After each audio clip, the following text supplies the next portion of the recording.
47 ans, J+1, dimanche soir. Bienvenue dans le monde de demain, la team. La femme d'aujourd'hui fait face à la réalité.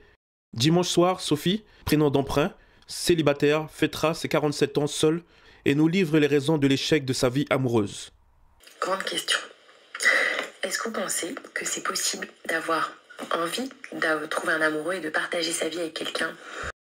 Bien sûr qu'on peut facilement imaginer qu'une femme souhaite se mettre en couple avec un homme pour partager des projets. Cependant, la première question qu'on se pose lorsqu'on voit Sophie, une femme plutôt jolie, est la suivante. Pourquoi rencontre-t-elle des obstacles pour atteindre cet objectif? Voyons la suite pour comprendre. Un homme qui prend soin de lui, qui fait du sport, qui va bien se nourrir. Sur ce point, je suis d'accord. Un homme a besoin de se développer à la fois physiquement et intellectuellement. Pourquoi? Parce que le désir et l'amour sont souvent confondus et ce n'est pas du tout la même chose. Lorsqu'un homme est en couple, il doit entretenir le désir physique chez sa partenaire.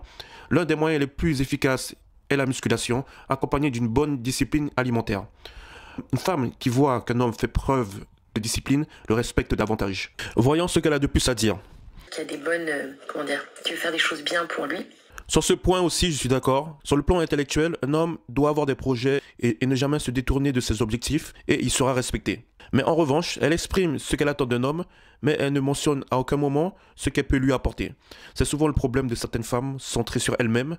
Selon cette mentalité, un homme devrait se contenter uniquement du sport en chambre, tandis que beaucoup de femmes affirment « il doit me prendre comme je suis et c'est tout ». Voyons la suite.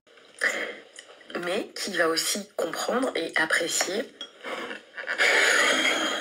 de boire un bon verre de vin rouge et comprendre mon addiction aux chips.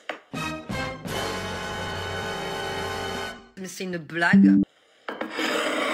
Est-ce que c'est compatible ou est-ce que non, c'est pas possible, il faut que j'arrête ça pour attirer la bonne personne ou pas quoi?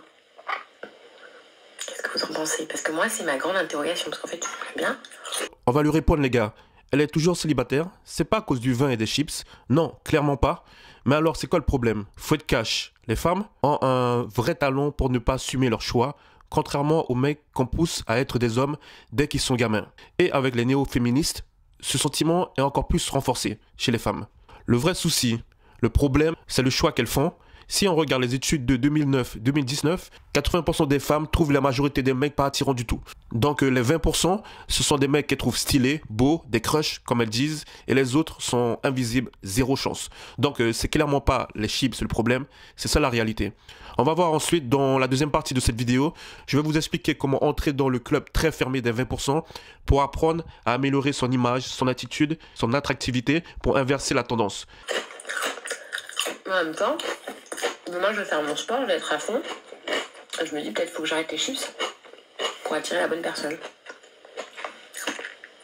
Non, c'est pas les chips. On peut le voir sur cette photo que Sophie a sûrement quelques kilos en trop, mais rien de repoussant pour un homme. Il faut savoir qu'une femme qui met une vidéo sur les réseaux sociaux n'attend que de la validation en attendant que son crush veuille bien lui répondre. La vraie raison est que Sophie semble mal analyser ses échecs sentimentaux. Sophie a fêté son anniversaire seule avec ses enfants. Dans une vidéo, elle écrit « 47 ans, jour J, les décisions sont prises, je suis flippée, mais il est temps que j'agisse ». Derrière son sourire de façade, on devine l'appréhension du temps qui passe et une volonté de trouver un partenaire. Il serait peut-être judicieux d'ajuster ses exigences par rapport à ce que l'on vaut vraiment sur le marché. On va lui souhaiter une bonne chance à Sophie. Et maintenant, on va passer au conseil physique.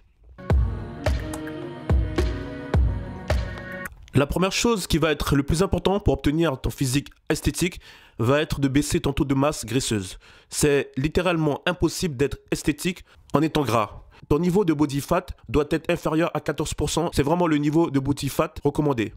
Donc pour ça, dans cette vidéo, on va voir le petit déjeuner, ce que moi je prends comme petit déjeuner. Après, moi, c'est juste ce que moi je prends comme petit déjeuner, mais tu peux t'inspirer de ce petit déjeuner. Pour mon petit déjeuner, je mets 2 cuillères à soupe de chocolat, 60 g de flocons d'avoine.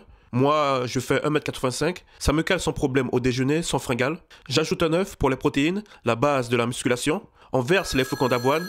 C'est qui ça? Ah, Goku, c'est toi! Tu sais que je suis fan? Ce n'est pas le moment. L'heure est grave. Est-ce que tu as expliqué l'importance des protéines? Oui, vite fait. Explique-les, bordel! Ouais, mais je voulais te dire que je suis fan. C'est pas le moment! Oh, il y a des mecs qui sont... Bon bref, on continue. Quand tu t'entraînes, tes muscles subissent des micro-déchirures. Ce stress va les rendre plus forts. Les protéines composées d'acides aminés vont les réparer et les rendre plus gros et plus costauds. C'est comme casser et reconstruire une maison plus forte. Tes muscles se renforcent après chaque séance, donc il faut monter la charge petit à petit pour les pousser à s'adapter et donc à devenir plus costauds. Je vous dis à plus tard, ciao! Ah, tu es encore là? C'est l'écran de fin. Voici une autre vidéo que tu pourrais apprécier, ou celle-là. C'était vraiment cool d'avoir regardé cette vidéo. Un petit like si tu as aimé, et abonne-toi. Ciao!